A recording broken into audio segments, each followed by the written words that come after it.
Greetings and welcome to Africa Online Media Corporation.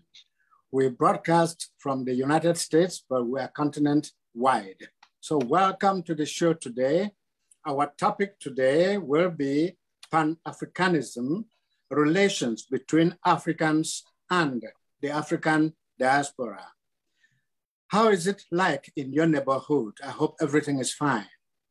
Out here in the United States, especially in Bowie, where I am, it is bright outside. It is 78 degrees as of now, and they say the week will continue to be as beautiful. How is it with you? How is it in your neighborhood? Welcome to the show. We will get started right away. Pan-Africanism, relations between Africans and the African diaspora. This is the editorial with Asonglefac and Nkemleke. As you see on the screen, my name, Niasong, is the screen name. Today is September 18, 2022. It is the 261st day of the year 2022. There are thus 104 days left until this year is out of the way. It is the 38th day, or rather 38th Sunday of 2022, on a 29-week count. It is the 90th day of summer, if you were not keeping count. And we have just 4 days left until summer sits its place to fall. Fall, yeah, we'll talk more about that when we get there. There are so many daily holidays that fall on September 18, that is today. The few that we were able to retain and want to mention on this show are, hear this, First Love Day. First Love Day, September 18. We'll talk more about that. International Read and eBook Day, where that is for the new generation. There were no ebooks in my time. National Neighborhood Day, September 18. It is always on the third Sunday in September. Then hear this again, National Respect Day. We will talk more about that. And today, for those who are in this country, the United States of America, today, September 18, is the birthday of the United States Air Force. They had a show yesterday at Andrews Air Force Base, and my grandchildren were there to watch it. They came back shouting, "Oh, Grandpa, we saw the aeroplanes fly. We thought they were going to fall, but they never fell. Thank God." Again, today is another day to remember. It is Wife Appreciation Day. For the ladies on the show, well, I hope your husband was able to appreciate you today.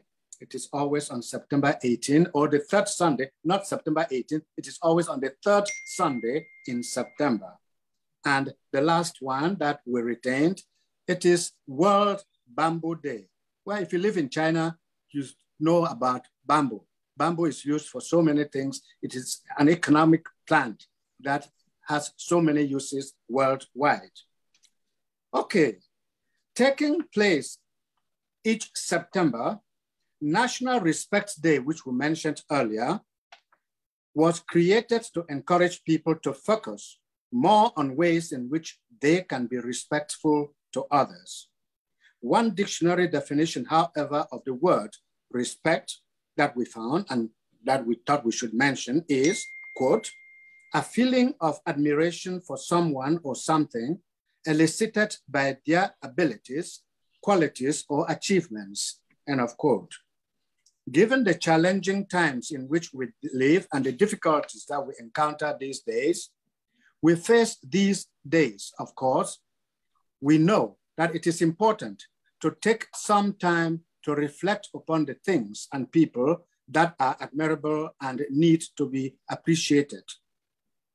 September 18 is also a day on which we celebrate National First Love Day. Yes, again, you and I have to think about that because it specifically reflects the first butterflies in the stomach feeling, the first date, and that first spark with a romantic partner.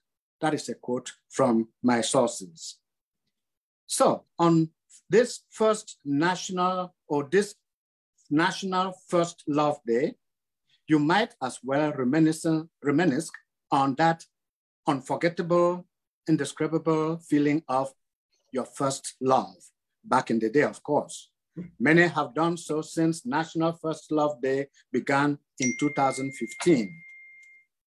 Mention of National First Love Day may bring to mind Valentine's Day, but it is more of a trip down memory lane, reminding us where it all started in our own lives and in the lives of others. Whatever we think of it, all that matters is that love is a feeling and an emotion we can give to others and can be reciprocated back to us limitlessly. National First Love Day, keep that in mind. That brings us to our topic of the day. As we heard in the introduction, it is Pan-Africanism, and we will be talking more about that in this editorial and throughout the next 90 minutes or so. So, what is Pan-Africanism, and how have or are we and the African diaspora doing and feeling about it? What have been the relations or relationships between Africans in a general sense and the African diaspora going down the road? Have they been more of a love-hate relationship, or has it been a give and take relationship? Or again, is it a relationship of I am right and you are wrong, my way or the highway? After the topic was selected and I personally gained inspiration, and because the inspiration was not enough, I turned to several sources. One was Herodotus, who teaches us that, quote, "The bitterest of all our miseries is to know so much and to have control over nothing," end of quote. And without embracing the ideas that this other person espoused, I equally turned to Karl Marx. Don't let the hair rise in your head, it's okay. Who at his own time, that is Karl Marx, called on workers of the world to unite.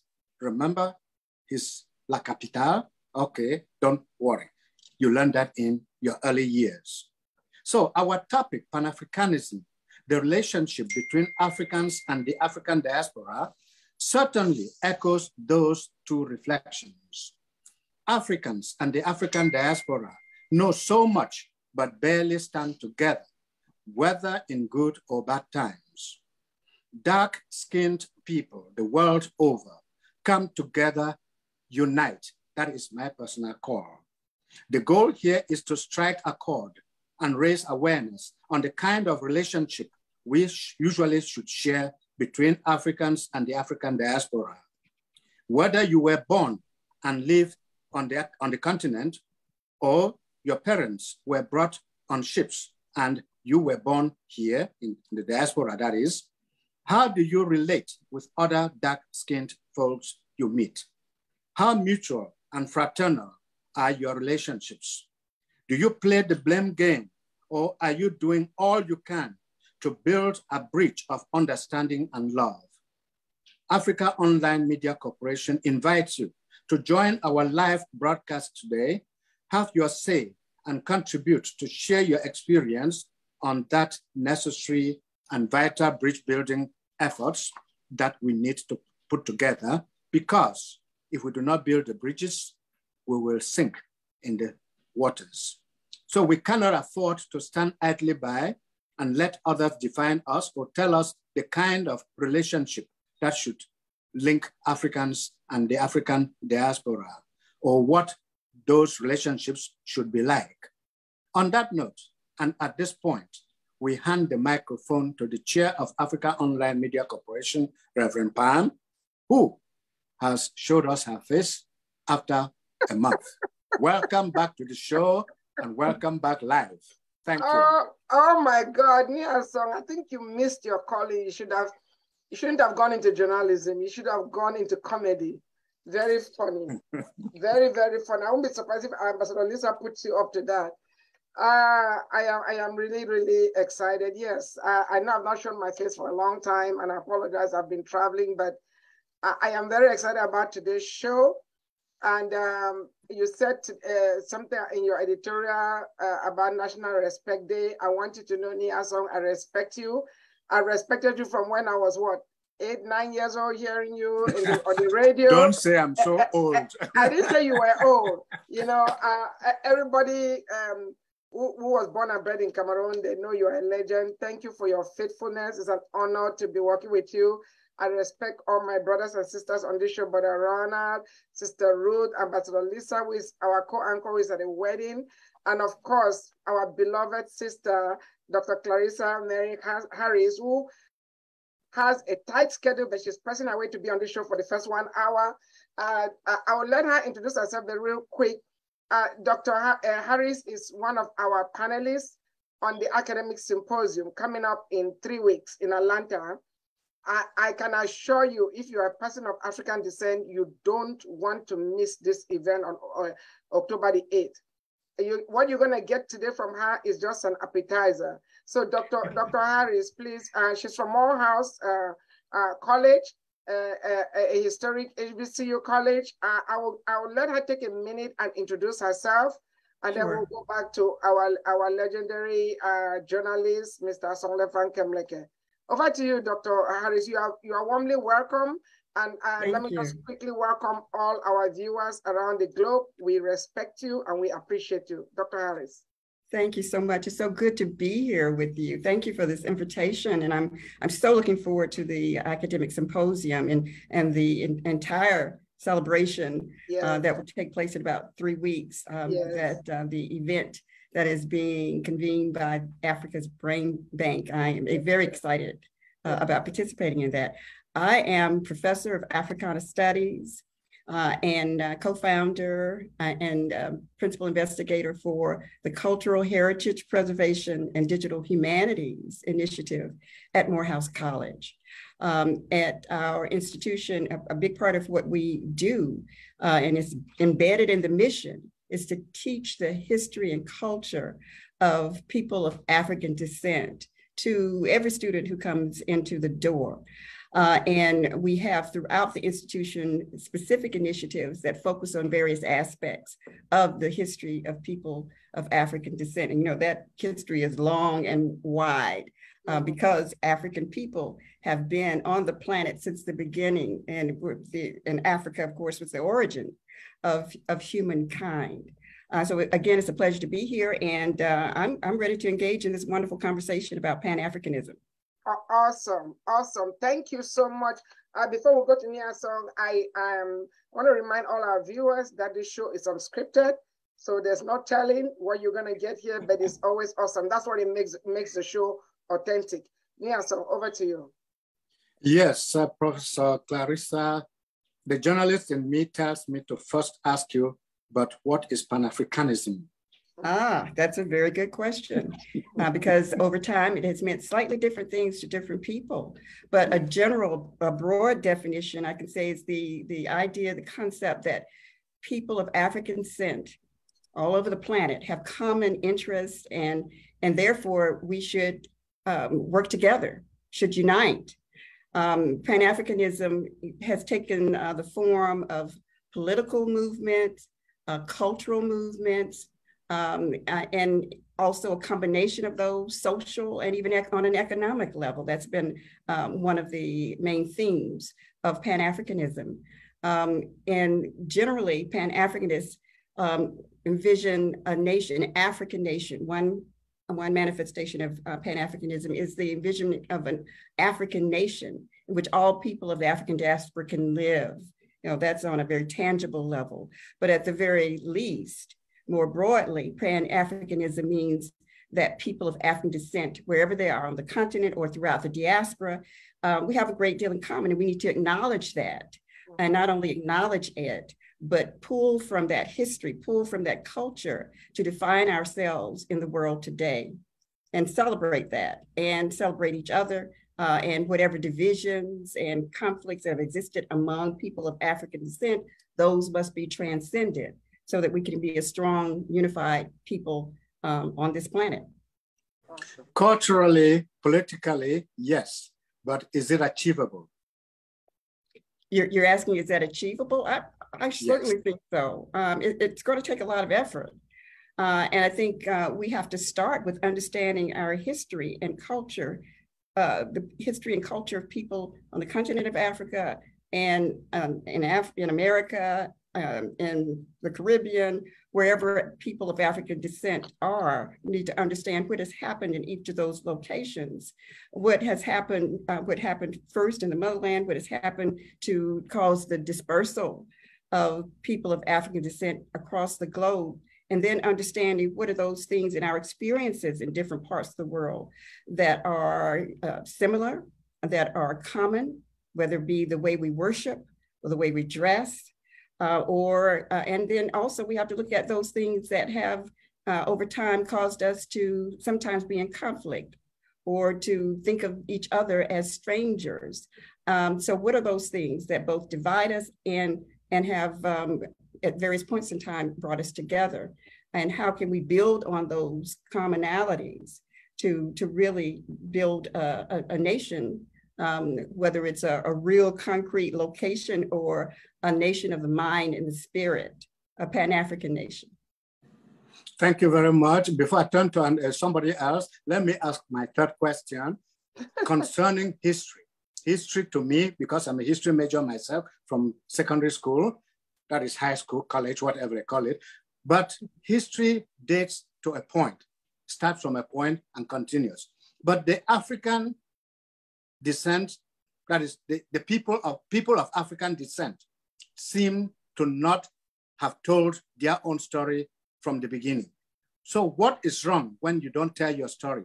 Personally, I know if you don't, somebody else will take it and tell it their own way, and you may not be happy with what you hear. So why has Pan-Africanism taken so long to become live? I'm sorry, you said, why has Pan-Africanism taken so long to become alive and make itself felt? Well, let me go back into some of that history. Really, Pan-Africanism, that concept really took hold in the mid-19th century. Here in the United States, early Pan-Africanists were people like Martin Delany and Alexander Crummell. They were both African-American Black abolitionists, and they lived as free men in the North. Also Edward Blyden, who was West Indian. So they're considered the fathers of Pan-Africanism in America in the mid-19th century. And they espoused the idea that people, Black people in America could never find happiness and security, and that it would be to our best interest to think in terms of returning to the motherland. And so their voices were heard throughout the African-American community. And they were not a part of the white efforts to send African-Americans to the continent of Africa, because white folks did it for different reasons, but they believed African people should unite and should return home. Now, the interesting thing about Delany and Blyden and Crummell was, although they were Black men and proud of being Black men, they had been influenced by the European mentality. And so, and they also did not necessarily have a full understanding and appreciation of their motherland. Keep in mind, our history is complex. We have so many paradoxes, and Du Bois talked about our duality and all that. So in their thinking, African-Americans coming together and going back to the motherland was about returning to the motherland to convert Africans, to bring civilization to the African people. That appreciation for the people of Africa, the continent, our history, our traditions, the ancient African religions didn't really come about until the time of Du Bois in the late 19th century. And Du Bois's version of Pan-Africanism is truly the Pan-Africanism that we should embrace. because he really understood the beauty and the grandeur, the greatness of African people across the continent. And he told that story in his writings. And he told that story in the first Pan-African meetings that occurred. The first one occurred, a global Pan-African meeting was in England, in London, in 1900. The second one occurred in 1919, and that's when they first called it the Pan-African Congress in 1919. And then there was a third in 1923, and then a fourth in 1927. And in those conferences, the Pan-African Conference, the whole notion, the idea was, again, to talk about the commonalities of people throughout the diaspora and to lift up people of Africa and the diaspora. And they focused on the importance of us knowing our history. Marcus Garvey was a Pan-Africanist as well. And you know that he wanted to establish a Back to Africa movement. It was a movement, didn't quite make it back. His shipping line failed, but he focused on the beauty of Black people and Black economic independence from the American society, and taking that economic wherewithal to the continent of Africa and working with our brothers and sisters on the continent to build an even stronger nation. So we've had different individuals emerge at various points in time. Of course, by the mid-40s, the leadership of Pan-Africanism, we're on the continent of Africa, and we're represented by men like Kwame Nkrumah, and who was a powerful leader. But it's interesting that some of the African leaders of Pan-Africanism also looked to some of the African-American leaders. Du Bois in particular became a strong referent for Nkrumah in Ghana, and as he espoused the teachings of Pan-Africanism, the thinking, the goals of Pan-Africanism across the continent. And then I'm skipping a lot of time here, but coming closer to the present day in the 1960s, late 1960s and 1970s, here in America, the Black Power movement, say it loud, I'm Black and I'm proud, yes. The reference to Africa, the donning of African dress, that cultural aspect of Pan-Africanist mentality or way of viewing the world emerged. And so it, again, there's been an ebb and flow in terms of the embracing of the concepts of Pan-Africanism. Nkemleke Asante at Temple in the 70s, 80s, Cheikh Anta Diop of Senegal were individuals, Maulana Karenga, Ron Karenga, who became Maulana Karenga. He also has espoused and still espouses Pan-Africanism. So these are contemporary people. Diop, of course, has made his transition, but Nkemleke Asante, Karenga are still very much alive in that tradition.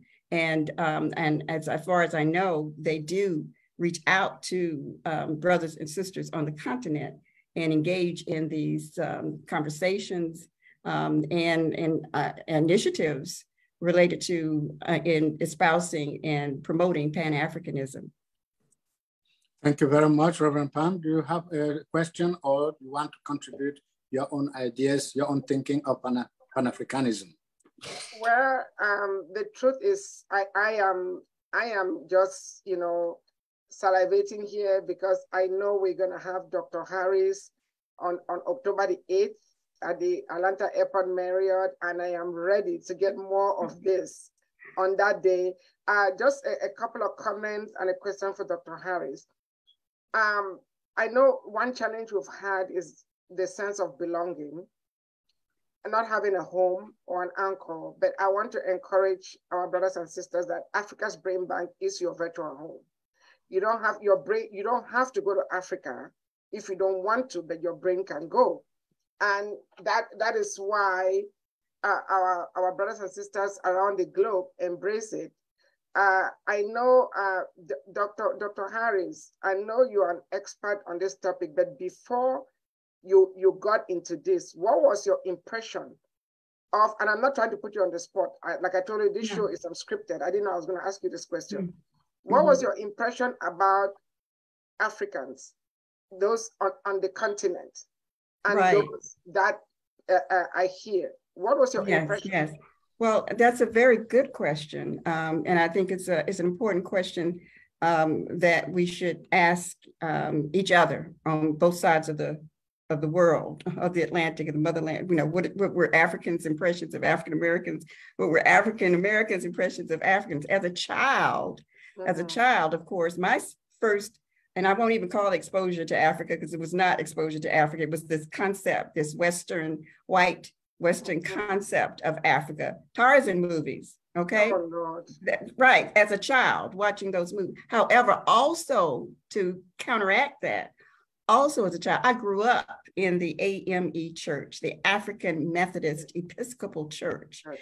And so I might go to church on Sunday and we'll have a visiting bishop or minister from an AME church in somewhere in Africa, be it Ghana or another country.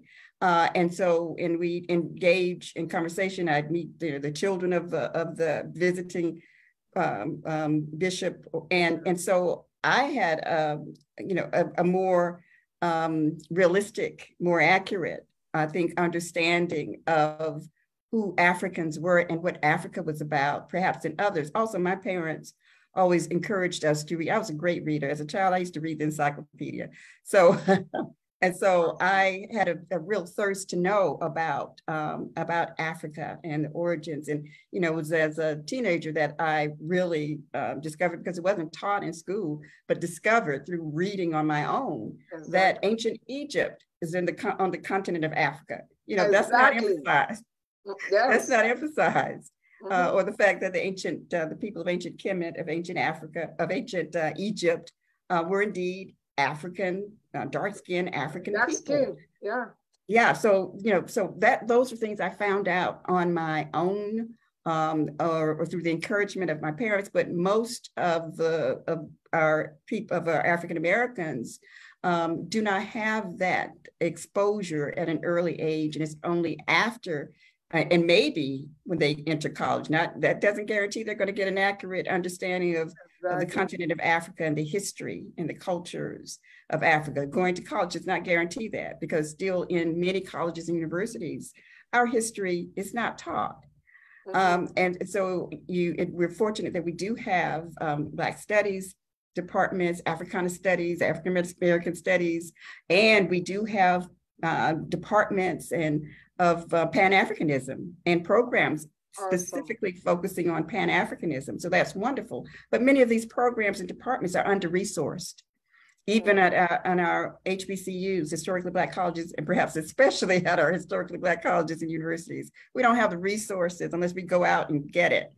And so it's, this is a long way around to answer your question, but my first exposure were those really stereotypical negative images that I saw on television. Again, fortunately for me, that was countered by real life experiences, meeting African people through my church and some other cultural activities. Thank you. I want to ask Sister Ruth the same question. And I think all those things that the media was showing was by design to keep our brothers and sisters in the diaspora from finding their home. You remember when the 80s, when I came to this country, things that I never saw in Africa, they were showing children starving with flies all over them. I never saw that growing up. We really didn't have homeless people. I never saw homeless people because people that are down on their luck, family members take them in. There are more homeless people in this country than there are on the continent. Yes. If you're hungry, your neighbor will feed you. We don't have people starving. So I can tell you, there are places in Africa that look way, way better than in this country, but you will not see that on television. So I know some people think people live in trees or whatever. Hopefully now with the internet access, people are learning the truth for themselves. Yeah. So Sister Ruth, what was your impression of Africa from childhood? I'm not talking about your current impression, but I'm talking about growing up. Well, growing up, I had the same impressions. We saw the same things. We saw the children with the flies all over them and that type of thing. But I wanted to say, I am 5 generations deep of A and me. Just. Oh, wow.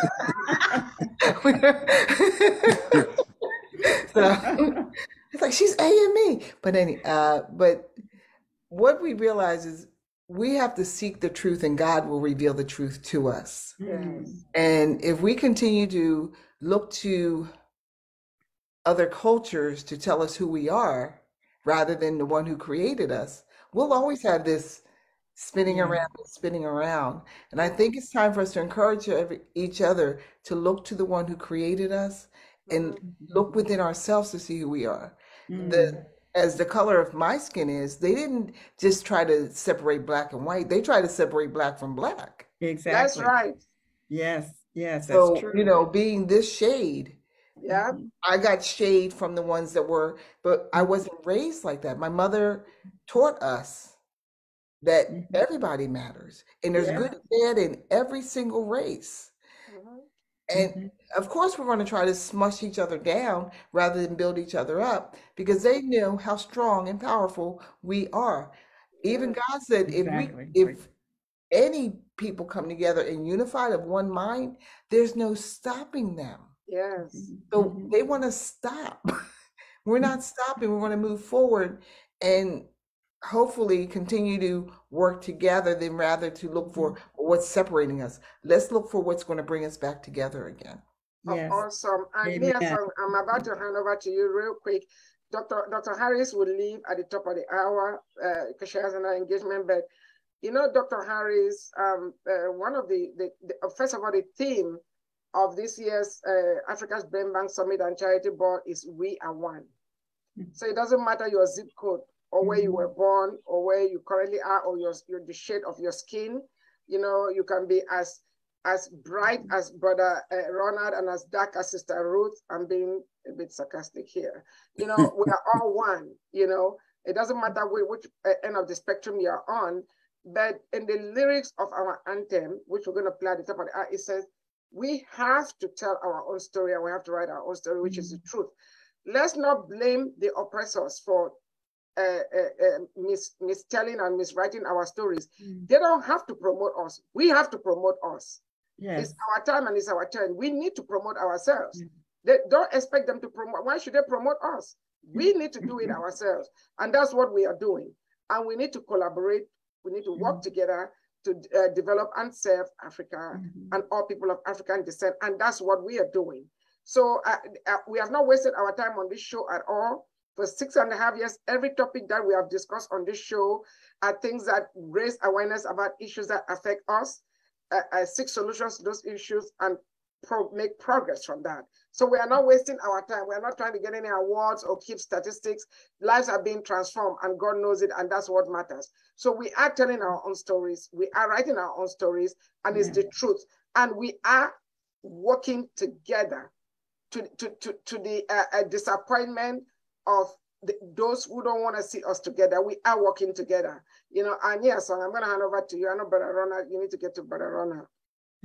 Yeah, Brother Ronald, over to you. Your thoughts about Pan-Africanism, the African, and the African diaspora.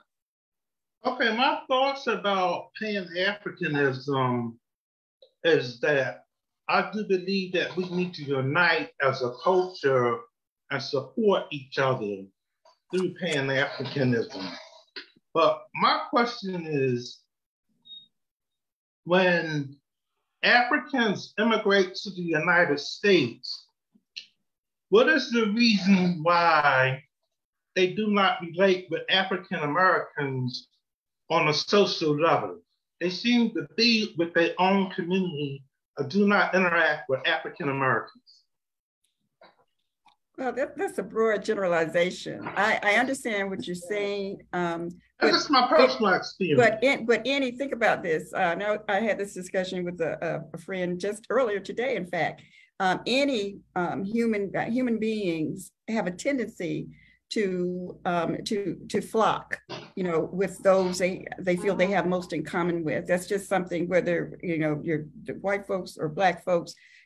Black people within of African descent and from various parts of the world. So that's kind of a natural when you come to some place new People want to find those who come from a similar culture, a similar language, and so on. Yes. I understand what you're saying, but I think what has happened is that just like we here in America grew up with, or as children were exposed to these negative stereotypes of Africa and African people, there were also negative stereotypes of African Americans that were seen by African people. And so, you know, we know those images, gangsters, thugs, guns, violence, and yeah, those are the stereotypes that are out there. Let me just say, I think, interesting enough, something phenomenal that is happening now, speaking to the importance of telling our own stories. You know, we have an actual instrument of this, believe it or not, is Netflix. We have films that are being produced by African people on the continent of Africa that depict African people as we truly are on the continent. And even, you know, myself, again, I know our history. I know I've been to Africa several times, and so I know Africa, but seeing these, it's like, oh my God, thank goodness. There is a show, there is a series. You know, I'm not being paid by Netflix or the producers of this series, but I think it's such a wonderful series that shows African people as most have not seen them. It's a simple show, the Kingdom, I think it's called The Kingdom, and it's a show about an African woman. It's staged in South Africa, an African woman who lives in a community, a very nice community of other African people. It shows the diversity in South Africa with people. You know, we have people who were called colored at one point, and we have an Indian population as well as an Black African population. It shows the engaging in everyday human issues, not abject poverty, not tribalism, quote unquote, not fighting and killing, but people engaged in their day-to-day lives and finding solutions to their day-to-day lives and looking beautiful as African people. So that then we have the film that is just being released by Viola Davis and her husband, the Woman King, that talks about Black women, African women, they call Amazon women, who fought against the British in the 19th, I believe it's the 19th century, it may have been earlier than that, actually. But so those kinds of films that Black people, whether they're Black people on the continent of Africa or in America, are putting out, they're putting these images, these films out that provide a better depiction. And then I'll go back to Wakanda, you know, even though we know that's fictitious. It's gonna happen. It's gonna happen. Yeah. And in Wakanda, for everyday Black folks who don't read our history, it helped elevate and bring in them this feeling of pride. Even though Wakanda doesn't exist, it's still this image of Africa that is more representative of our history, culture, and heritage as a great people. And so that's an instrument that we should use more of. You know, we should use the media to put out there. Yes. Yeah. Let me add. You nailed it, Dr. Harris. Let me add something to augment what you just said to Brother Ronald. Dr. Harris is right. The stereotype, you know, both ways. When I was younger back home, my dad's best friend's son was killed in Texas by his African-American girlfriend. That had a lot of impact on me personally. I came here just thinking I need to stay away from African-Americans from that one incident. I mean, the father was devastated. You know, we felt like, even on this show, I have apologized before, I think it was a year or two ago when we're talking about something similar, that a close friend of mine, who was a pharmacist, was going to medical school, and she offered me her home, 3-bedroom home in a neighborhood here in Houston. And she was going to charge me the same thing I was paying for my apartment. And I turned it down because it was a Black neighborhood. I didn't feel safe. That's the truth. And I gave an example where I built my home, a custom-made home in a white estate. And my palm trees were overdue for trimming. And I got a letter from the home owner association. And thank God the hurricane came and affected my home. I had to move to an upscale Black neighborhood, not far, right across the street from the white estate to a Black estate. And I have never had any problem. As a matter of fact, Nia, so you said something about neighborhood days or neighbors. I was trying to turn my water. I was trying to test and see if there was a problem with my AC or the tap. I didn't know. I'm not a handy person at all. And this was in the evening. I saw water coming on the sink. I didn't know where it was coming from. So I was advised to check if it's the AC. If I turn off the AC, the water will go away. If I turn off the tap and the water supply, the water is there, I know it's the AC. So I went out there, guess what? It was my neighbor that helped me. I mean, this is a Black upscale neighborhood, and I feel very comfortable here. When the Texas blast happened a couple of years ago, everybody, they came and helped me cover my pipes. If I was in that other white estate, nobody will come and help me. But if my palm trees are not trimmed on time, I will get a letter from the Homeowners Association. So I said this to say, we are actually one. We are connected. We go to Africa. Barona, you come to Africa, Sister Ruth, Dr. Harris, when you were there. Unless you open your mouth and speak, you will blend in. Even when you speak, they will not look at you as a foreigner. They will just know you were not born and bred there or you didn't grow up there. But we are emotionally connected because we are one. We are one. And another thing is that all these challenges are happening because we did not know each other. Now we are getting to know each other. And I really want to encourage everybody to be in Atlanta, because your life will never be the same again. You realize that the same problems that our brothers and sisters face in this country is the same problem that we face on the continent. Look at what happened in Flint. Look at what is happening in Jackson, Mississippi. If I show you the water problem in the continent, by the way, at the top of the hour, I'm going to show a clip of the ribbon cutting. The ribbon cutting finally happened in Sierra Leone on Saturday, and I was grateful that I was able to zoom in. We are having the same problems, whether it's water issue or health issue, or Dr. Harris was talking about the HBCUs not being well funded. Same thing back home. So I tell people all the time, when you separate a mother from a child, they both suffer. The mother is weeping, the child is weeping. Whose fault is it? Mama Africa lost her children 400 years ago. Guess what? It's time to come back home. Yes. Either virtually or physically. It's time to come back home. Ani Asong. Thank you very much. Dr. Harris, I have come back to you, not to challenge your savvy of the continent, your knowledge of the continent, but what would you tell a young African growing up now who thinks of coming to America but hesitates because of the stories or depictions he or she has had from growing up? What would you tell that person? Violence, gun violence. What you say? What would I tell a young? Yeah, what would you tell a young African growing up on the continent who wants to come to the United States, but because of the violence, because of the unfriendliness that he seems to have seen portrayed by television and other movies and so on, what would you tell that individual? Should he or she and I've had that conversation. I've gone to and Ghana in particular. I've also been to Senegal. I've been to Gambia, but Ghana twice more recently, and in encountering students. We were in one trip investigating sites for an exchange, a study abroad program.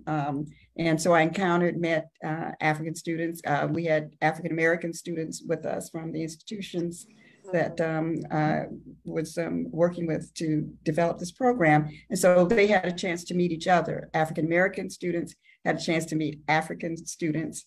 And immediately they understood that there were not a whole lot of differences between them. Let me just also say that this new generation, don't necessarily suffer from the same limited view and even prejudices that our generations did, whether on the continent or in Africa, in America, Africans in America, because of social media, because of music, because of culture. They have a better understanding and I think appreciation for each other than those who are older. I'm talking about the Gen Zers. I'm talking about the millennials.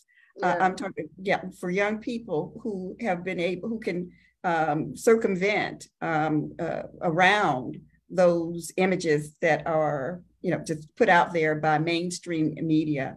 And they go directly to the sources of, again, of music, of fashion, of culture. There are a lot of podcasts now that are being done by young folk. And so I think if they are hooked into the world via the internet, social media, so on, they do have a better understanding. But if there is any apprehension, again, I can only refer to those times I've had such an experience. And, and just as I would say to an African-American student who might have concerns about going to Africa, go and have the experience, be open and understand that at your very core, you are one. And I'll just repeat your phrase, we are one. We are one, exactly. And they find that to be true very, very quickly. And when they see for themselves, again, people living in communities grappling with the same issues, the same concerns, having the same kinds of celebrations, that they very quickly, they transcend those preconceived notions, those stereotypes, understanding still that, yes, we have issues here as well as, of course, on the continent when it comes to economic disparities, when it comes to healthcare disparities, when it comes to all those things. And that's why I'm so steeped in our social justice initiatives, because these issues exist, but they do not exist as an inherent part of who we are. They exist because of structural inequalities in this country, as well as on the continent. The remnants of colonialism, the presence of new external forces, just mentioned in passing, China and others, they set up new kinds of relationships that in some ways perpetuate some of those relationships and some of the inequalities that have existed over time.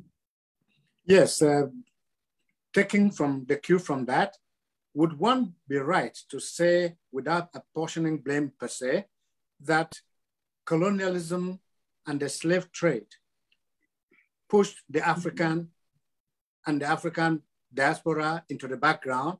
But why has it taken so long for these people to come together, to build those bridges of casting fear away and living together?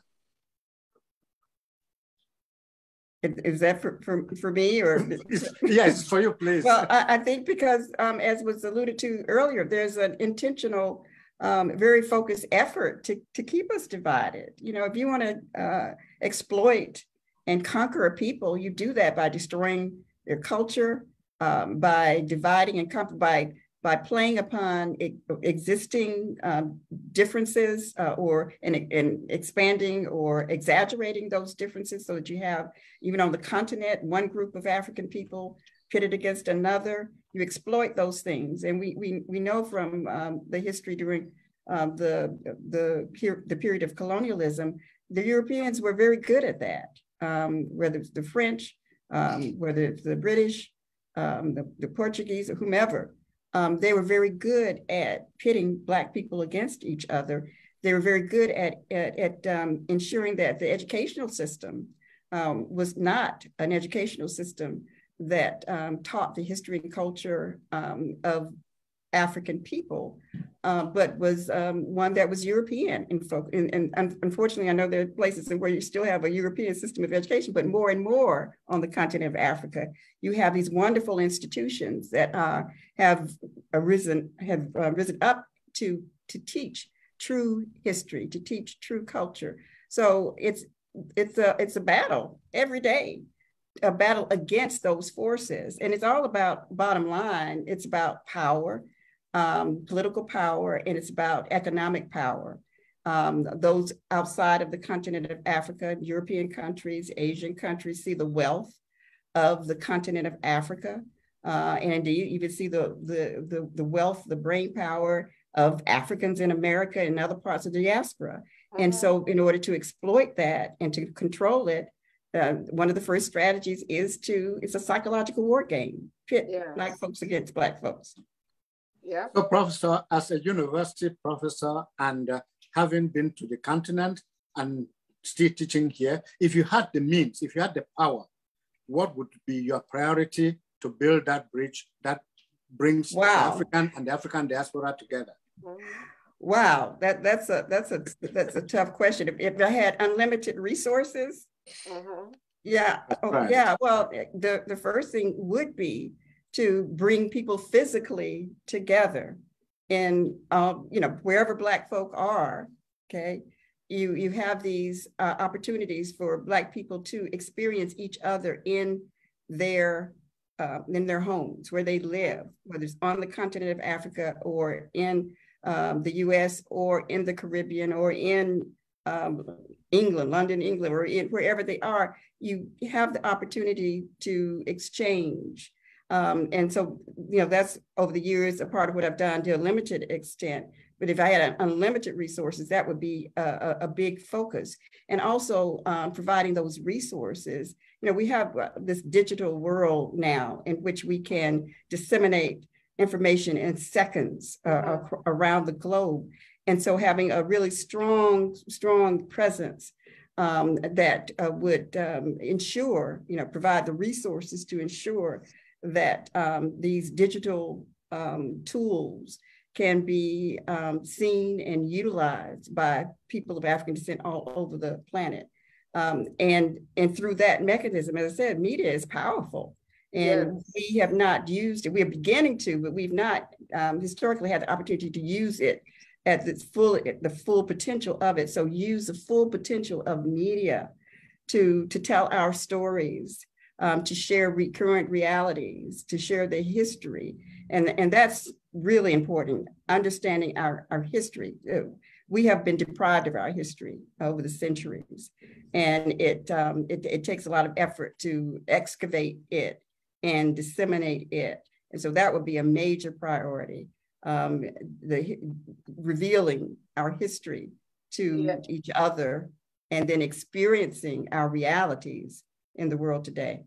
Yeah, real quick. Reverend Pam, go ahead. Yeah, because Dr. Harris will have to leave in 9 minutes. And I hope you guys can see our screen. You see, Dr. Harris, I'm proud to say I came up with this title, Nollywood Meets Motown at Africa's Brain Bank. But Mickey is the person who gave the world Stevie Wonder Motown first A&R man. He will be at the event, and he actually composed a song for the event. Next to him is attorney Richard Moffett Damager, the most iconic Nollywood actor. He will be there. We are going to use music and movies to tell our story. So I wanted to share that briefly, but I also want you to take a moment and tell our viewers why you are participating in Africa's Brain Bank Third Annual Summit and Charity Ball. Because not only are you going to be speaking on Saturday morning during the symposium, you are going to attend the evening event and the Sunday morning billionaire breakfast event. As a matter of fact, you live in Atlanta, but you're going to check into the hotel. So just take a minute and let people who have not bought their tickets yet or not bought their sponsorships yet, bought their flight, just let them know why you are participating, full-fledged, and why they should be part of it. Yeah.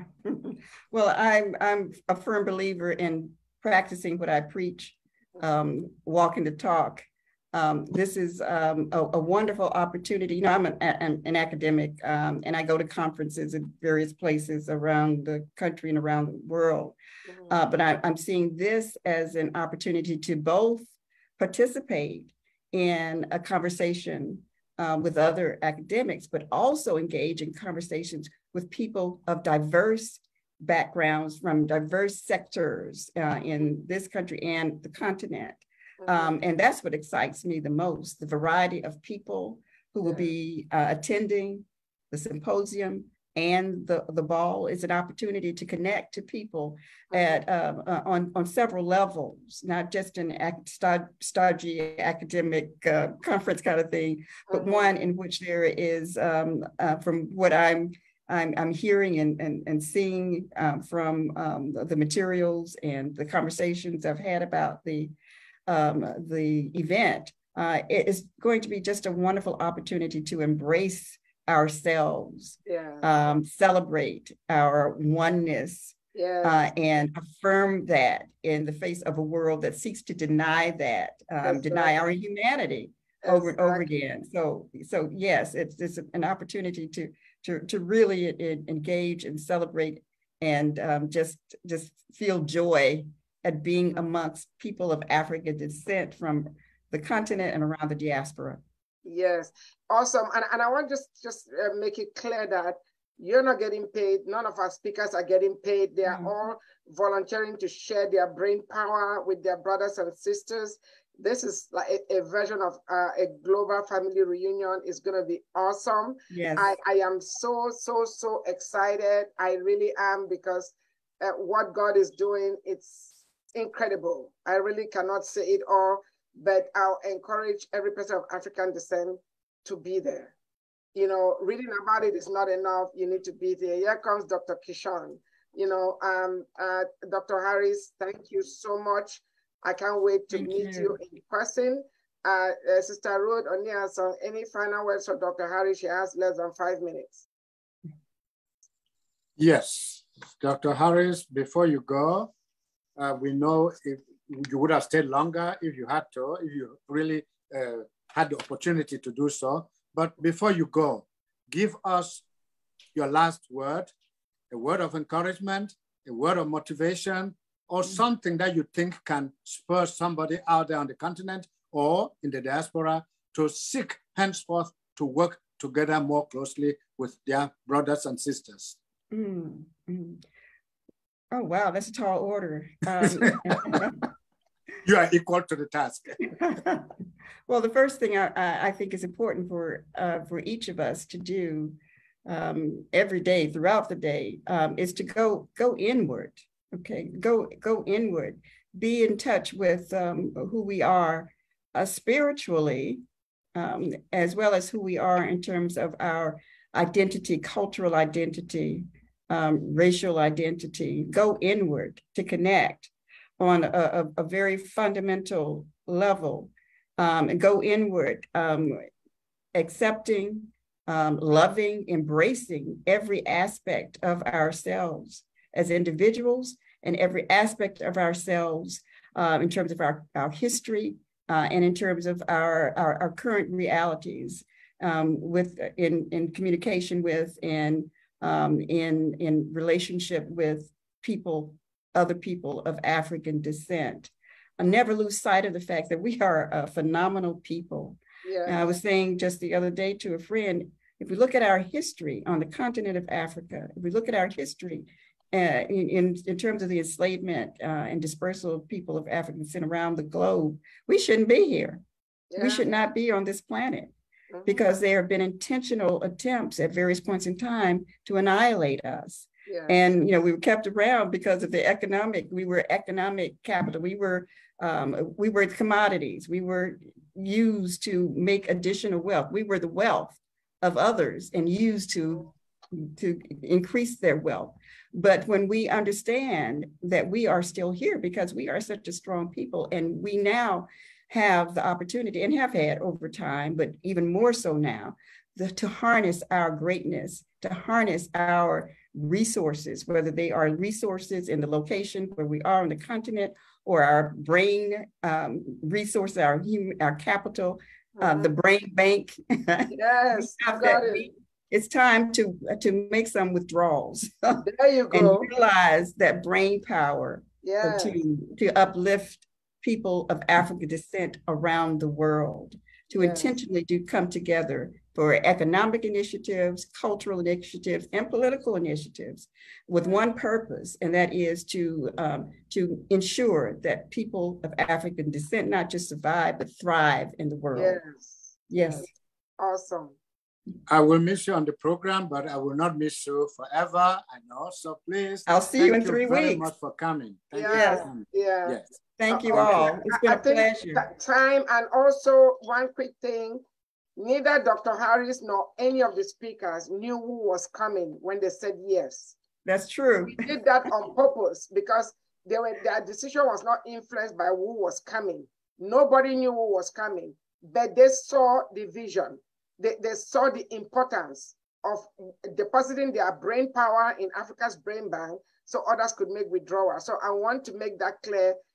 All our speakers, they had no clue who was coming to the event when they said yes. So Dr. Harris, thank you so much for catching the vision and for running with it. And I will see you in 3 weeks. See you in 3 weeks. Thank you all. It's been a pleasure.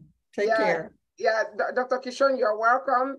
We are at the top of the hour, so I'm going to play the anthem, even though Ambassador Lisa is not here, but I'm going to play the anthem. Oh, God, this thing is, give me a minute here. It's not letting me. Okay, you guys give me a minute. I need to share my screen. Dr. Kishon, you're welcome to the show. I know you're a patient guy, so just wait and we'll get back to you to share your view on Pan-Africanism, the African and the African diaspora. Okay. Oh, Africa. Oh, no. Africans, Africans for Africa. Africans, Africans for Africa. Africans, Africans for Africa. Africans, Africans for Africa. Africans, Africans for Africa. Africans, Africans for Africa. Africans have many bright ideas. If only you let us share. If you really want to know my history, please come, sit down, listen to my story. God gave us a wisdom. He guides our footsteps, makes us shine and transform. Hey, as one people, with so many cultures, yet indeed we are one. Stand up, Africans, let's save Africa. Let us all unite behind Africa Online Media Corporation. Stand up, Africans, let's save Africa. It's time to come together, promote awareness, progress, and solution. Hey. Africans, Africans for Africa. Africans, Africans for Africa. Africans, Africans for Africa. All Africans can rally for a common cause, to believe without judgment in what our brother does, to identify and resolve our challenges, to allow each other's ideas without regard to standards. As one people with so many cultures, yes indeed we are one. Stand up, Africans, for Africa. Let us solve all the problems plaguing our continent. Stand up, Africans, let's save Africa. Let us empower Africans in and out of Africa. Stand up, Africans, for Africa. Africa Online Media Corporation, that's a good way to start. Stand up, Africans, let's save Africa. They have all the resources we need to benefit our society. Oh.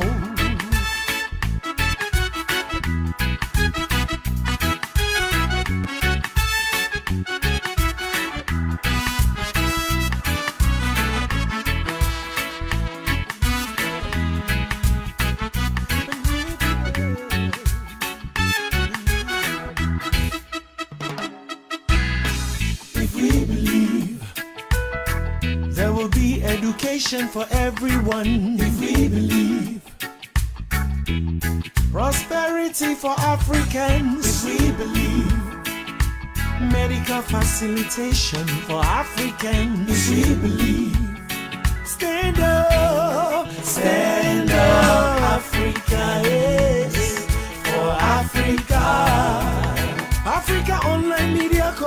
nation. That's a good way to start. Stand up, Africans. Let's save Africa. Africa is the cradle of civilization, the motherland. Stand up, Africans, for Africa. We were enslaved not because we were weak, but because of our hospitality. Stand up, Africans. Let's save Africa. Jump on the AFRICAONLINE miracle jet. Don't be left behind. Stand up, Africans, for Africa. Together we shall succeed. Together we will win. Stand up, Africans. Let's save Africa. We are writing our own story. The truth, and we shall tell it to the world. Stand up, Africans, for Africa.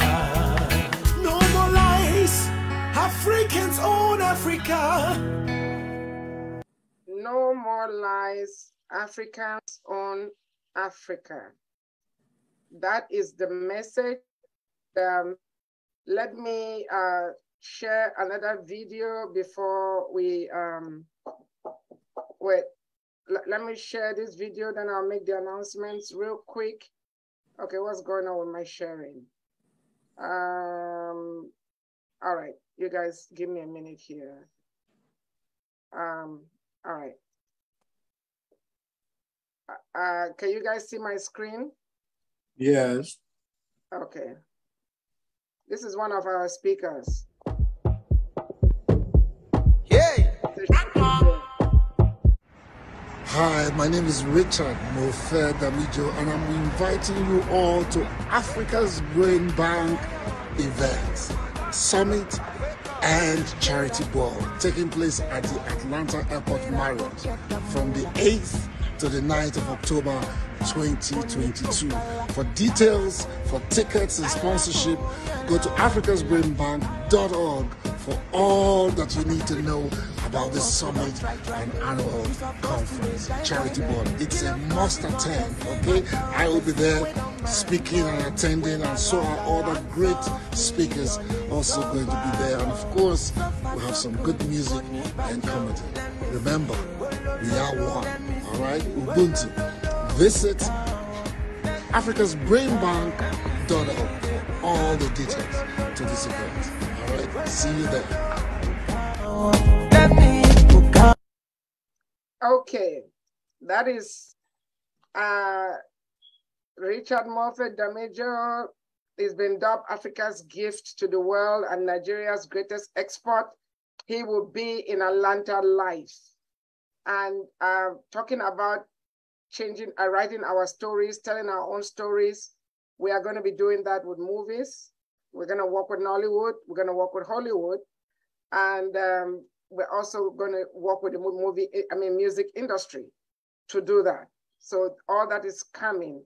Now is the time to jump on the boat, jump on the train, jump on the airplane, the Africa's Brain Bank train, October the 8th and 9th, Atlanta, Georgia. Visit africasbrainbank.org for details. The tickets are there. Tickets are just $125. Sponsorship, you can get 10 people to contribute $250 each, and you guys become a bronze sponsor, and you'll be able to get access, full access to all 3 events. The Sunday event is just for sponsors and speakers. However, we're going to have quite a few HBCU students from the HBCUs around Atlanta, and also some are planning on coming from Texas. So the students need sponsors. If you would like to sponsor a student, or you like to donate, or just advertise your business, go to africasbrainbank.org and click underneath the flyer on the homepage, purchase your ticket. You will see all the details there. We are a 501c3 organization. We're registered in Texas, Maryland, and Georgia. And we have affiliates on the continent. Next week, we're going to be talking about home remedies and nutrition for our people. Before Big Pharma came to Africa, Africans had their own remedies. We're going to be talking about that. We're hoping to have one of our academic symposium speakers be on the show. And we are encouraging all naturopathic doctors to join us. If you know home remedies that work, join us. We are not endorsing any particular remedy as an organization, but we want to hear what different people are doing on the continent and in the diaspora to alleviate certain ailments. We are not here to fight against Big Pharma or to promote anyone. We are just here to raise awareness about issues that affect Africans and seek solutions to those issues. Real quick, I want to show a couple of videos from Sierra Leone. What do you call it now? The ribbon cutting finally took place. It finally took place on Saturday. You know, you will recall last time. Wait, you recall last time we had a problem with the ribbon cutting because of a crisis, political economic crisis that forced the Prime Minister to declare a curfew. So you guys let me know, do you see a tap? Do you see a tap on my screen? Yes. All right, this is our country rep, okay? And hold on.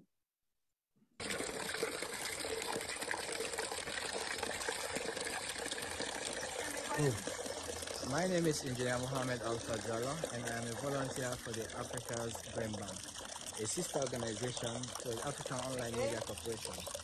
The tap you see here and the water you see running here is a project that is implemented by the Africa's Brain Bank through funds that was raised by the African Online Media Corporation to sink a borehole at Kabakari. So African Online Media Corporation has a dream of sinking 55 boreholes in 55 African countries. And they sunk last year the first borehole in Kabakari in Karine district in Sierra Leone. We want to thank the African Online Media Corporation and the Africa's Brain Bank and all their wonderful donors, and they encourage the donors to donate more to make this vision a great success. Thank you so much, and God bless you. Okay, were you guys able to hear it? It wasn't loud enough, but I'd watched it before, so I understood what was being said. Oh, okay, I will encourage everybody to watch even the Zoom. Remember, this is a very remote village. This is a very, very remote village. I was able to join them. Let me go. All thanks and all glory goes to God. I think, we brother will get you connected. He will call and we'll all for listening. I was able to join them. It's a miracle that they even had connectivity. Hello, Reverend Pamela. Can you hear us? Yes, Jallo. I am. Hello. Yes, I can hear you. Can you hear me?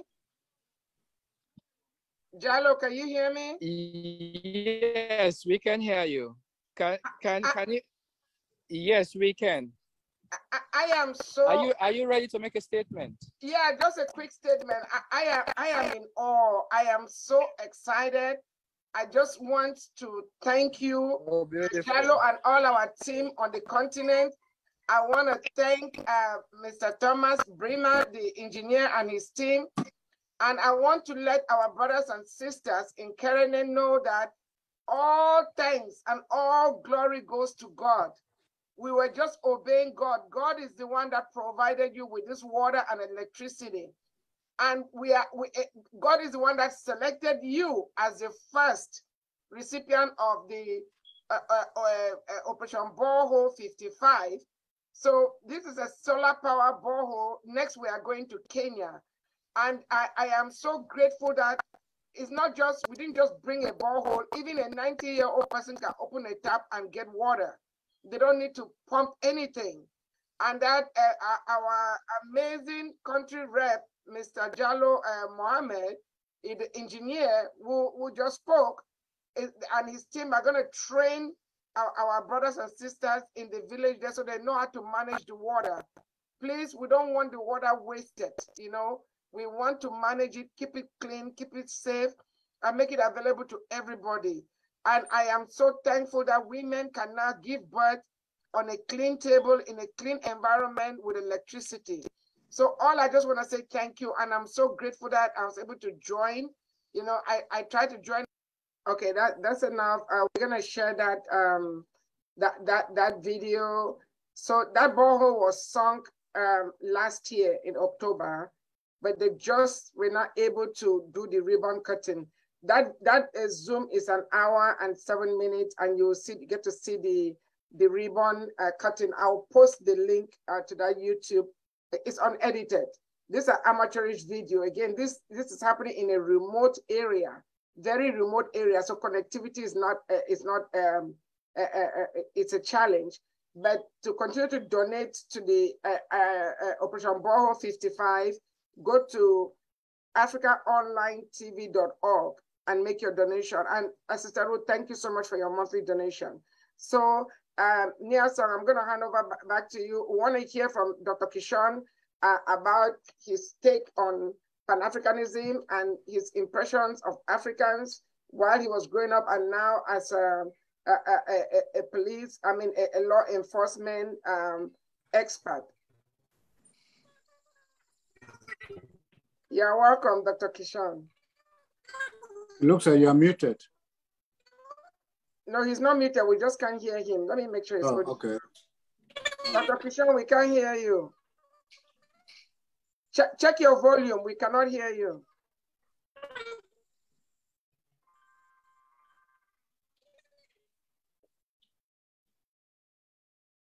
His audio on there. We can't hear him. We can't hear him. Yeah. Dr. Kishon, there's a problem. We can't hear you, please. Okay. It says 1 minute. Okay.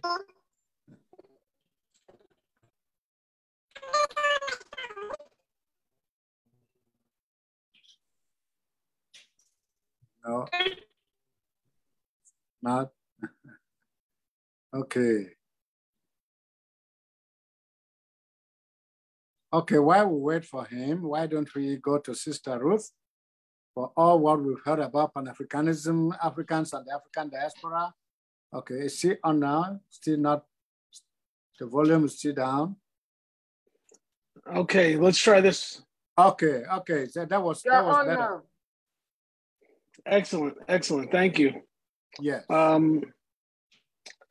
So I signed on to this topic simply because I love being here, and number two is awesome. I'm currently teaching a graduate class for students that are getting their master's degrees, and the course is called Comparative Criminal Justice. And so what we do is we take our system of government in the United States, and then we take systems of government and the Constitution and the laws that govern the statutes that really govern how they do business. And we compare places and people, and we figure out and offer opinions as to what system is good and what system is bad.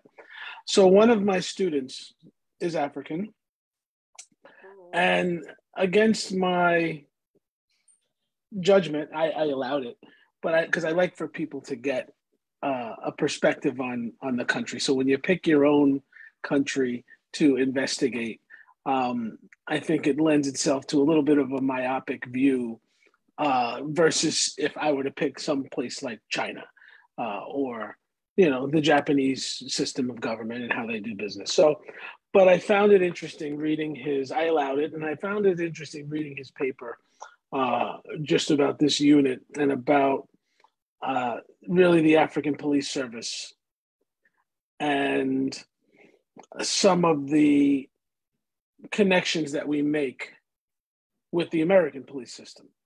So I think back in 2020, if I recall correct, there was a corruption scandal in the South African Police Union, if anybody's familiar. And I'm just going off what the student articulated in his paper. And there was some sort of, anti-corruption guy who got involved with some bribery, and the person who was in charge, I think his name was Peter something, Peter Nestme, something like that. Or anybody, am I? You can fact check me or help me out with the pronunciation. But I just, the passion that this individual student, this African student exuded, and he's again an aspirant master's level student, in his description of the culture is really what drew me to come on today. And and again, I come on for things that even are non-law enforcement related.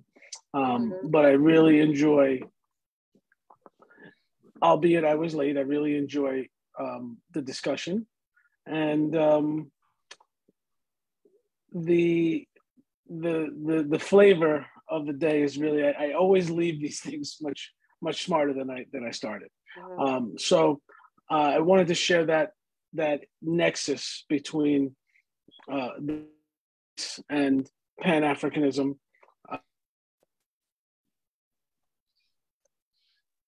And just advance to you my sentiments of joy.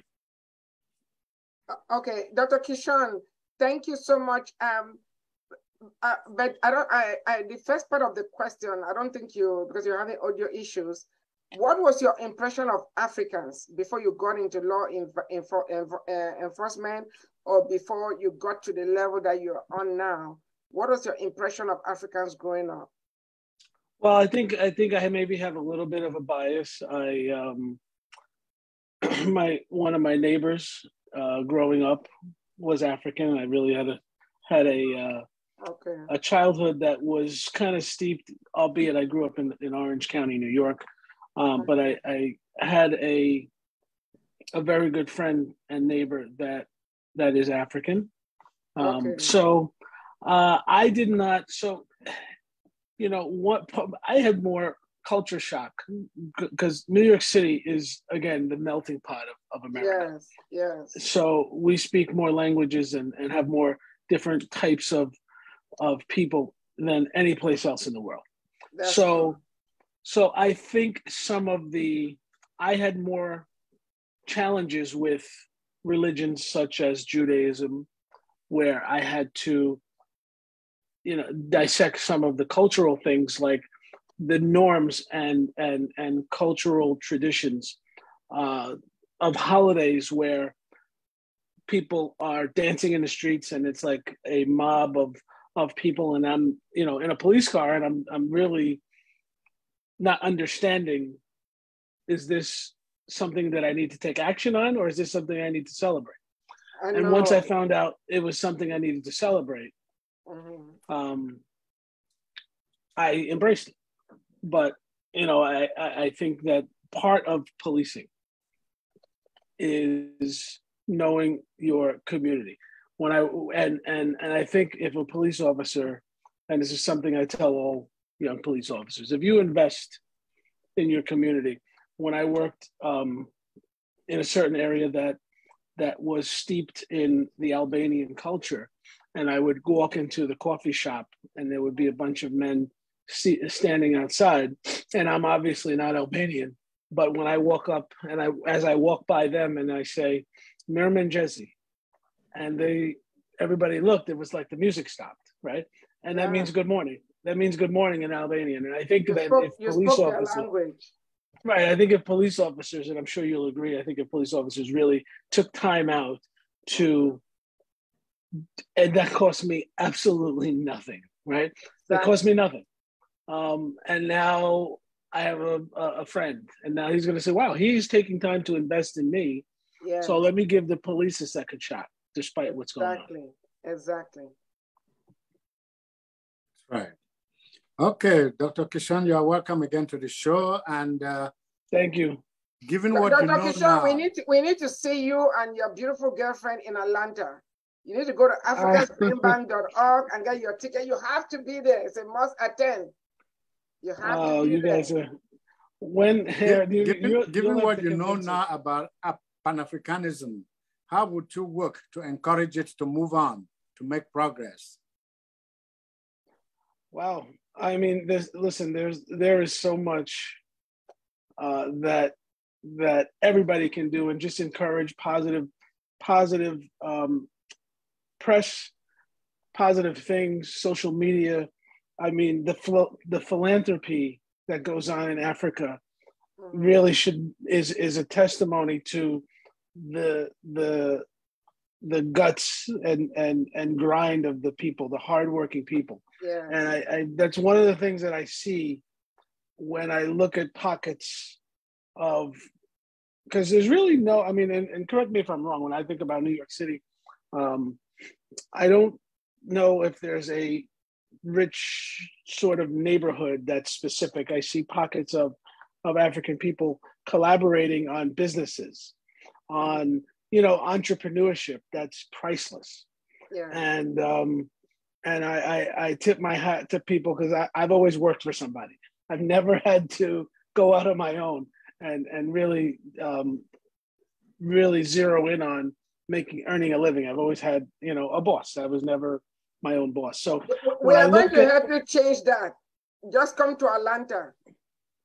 Well, when I look at African businesses, and I patronize African businesses, I see that there is a real professionalism attached to it, more so than others, where it's, you know, I'm getting looked in the eye and I'm getting called sir, not because I'm in uniform, but because that's what the traditions and the cultures are, right? Respect, mutual respect, helping each other out. I see if there's a row of African business, if one runs out of something, they're all helping each other out. So I think that's the piece right there that has to be advanced generationally to make sure that nobody drops the ball, because certain oral traditions and rites of passage kind of lose from time to time. I talk to my son about his handwriting all the time, and I'm from I'm only 28 years older than him, but I had handwriting class, and people still, you know, comment on my handwriting. Now, you know, people want to type everything. So I guess that's a long way of saying is my advice is to invest in each other and to invest in the community. Awesome. Thank you so much. Thank you so much. I think the last Sister Ruth, I called on you earlier to say something about your understanding of Pan-Africanism, the brotherhood that should exist between Africans and the diaspora. Yeah, so can that be the last round? Okay, Sister Ruth, consider that as your last word. I will consider it my last word, and my last word is I truly do appreciate Dr. Keyshawn. I do, because it's about bringing people together and how can we work together and putting it in the forefront, the good things that are being done and what's happening good, and how I was raised, there's one race and it's human. If we treat each other with humanity, just like taking a few moments to learn how to say hello in a different language. Exactly. And understanding that if we look at each other as humans and as humanity, then maybe we'll get along a little bit better and things will turn out better as we look at one another. Thank you so much. Hello, Huda. Your last word. Huda, you're welcome. I was telling Dr. Keyshawn, we're expecting you guys in Atlanta, Georgia, October the 8th. Huda makes that happen. If you don't, I'm going to show up in New York with my handcuffs. Oh, goodness. No, I'll try my best. All right. Nielsen, continue. Okay, Brother Ronald, your last word on the show. My last word is I never had a negative perception about Africa or the people on the African continent. I always had a positive perspective on Africa. Other than that, I'm just happy that Reverend Pam clarified the moment about people who immigrate from Africa, why they do not associate with African Americans. But I thank her for clarifying that. It's a class structure. So I'm glad of that. Thank you. Thank you very much, Dr. Kishon. Before we go, your last word. I know you just spoke, but you still have a last word to offer us on Pan-Africanism, the brotherhood that should exist between Africans and the African diaspora. No, just honestly understanding that I'm a lover of learning, and one of the things I do when I come here and I interface with the folks here from around the world is that I always leave these things much smarter than I start. So with that said, I just underscore tremendously the fact that we need to advance some of the sentiments that I said earlier about not only doing that right now, but passing that on in a fashion of world tradition. And I think that that's steeped in its culture in Africa. And I think a little bit more of that needs to come across the water and visit us here in the United States, because there are a lot of great people here, and there are a lot of great people that interact with us in the United States. However, I think that if you want to really learn and dig deep into what it means to be a humanitarian and a philanthropist, there's no better place than Africa. And I tip my hat, and that's why I come here. And that's why I share my family with you. Awesome. Thank you very much, Madam, the chair, the Reverend Pam, it's your turn. Yeah, Dr. Kishon, when you mentioned the respect aspect of Africans, you know, when Nielsen was doing his editorial, today's what, National Respect Day? Yes. And you notice we are calling him Ni Asong on this show.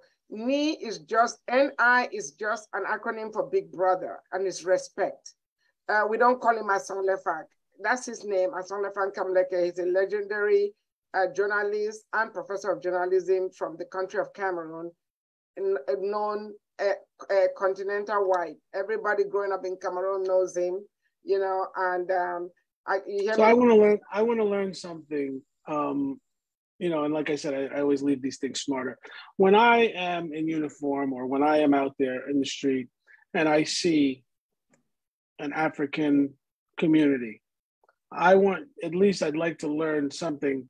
What would it be appropriate for a police officer to share? And if it's not me, if I say, because I have an African community in the place where I police, if I can tell a young cop to say, hey, listen, you are challenged to use this phrase the next time you come across or encounter, regardless of the circumstances, good or bad. If you were to encounter somebody with an African descent? You know, I think they say 1 out of every 4 Black person or every 4 Africans is a Nigerian. I don't quote me that way. 1 out of 4 every either Black person or African is a Nigerian. So in Nigeria, they have a popular greeting in broken English. It's like, how you day, how H-O-U, and then you, but the U is letter U, not Y-O-U. But it means you. So how you day, D-E, or you can just pronounce it like the day, D-A-Y, but it's D-E-Y. How you day means how are you? Okay. That's in broken English. So most West African countries will understand that. I'm not sure about East Africa, but Nigerians are there, 200 million? They're the most populous country on the continent. If they can catch that, but we're gonna do a show on that. So, and we're gonna have you come with a couple of your policemen. Now that you brought that up, we're gonna do a show on that. But thank you so much for your interest. And I want you to know you are African, and that's why your brain belongs to Africa's brain bank. You are African. I'll take it. I'll take it. Yes, you know, so, but I am so grateful, and we say the last word is just the last word for this program. It's not our last word, but I just want to reiterate that we are one. All people of African descent, we are brothers and sisters. It doesn't matter whether you are born in North Africa, Southern Africa, East, West, or Central, we are one. And I want to encourage everybody. I want to urge every person of African descent to make it to Atlanta, October 8th and 9th for Africa's Brain Bank 3rd Annual Summit and Charity Ball. If you're not able to go, you can donate or you can sponsor some HBCU students. For details, go to africasbrainbank.org and just be counted, you know, but come and share your brain power with your brothers and sisters. Niason. Thank you very much, Madam Chair. And to conclude this show, our main guest today was Professor Clarissa Myrick Harris. She's PhD Morehouse College in Atlanta, Georgia. If you want to see more of her, please go to Atlanta on the 8th of October, participate in Africa's Brain Bank Summit. Thank you very much, and it's been a pleasure. We'll see you again next Sunday. Bye for now. Thank you. Bye, Hoda. Thank you for joining. Thank you.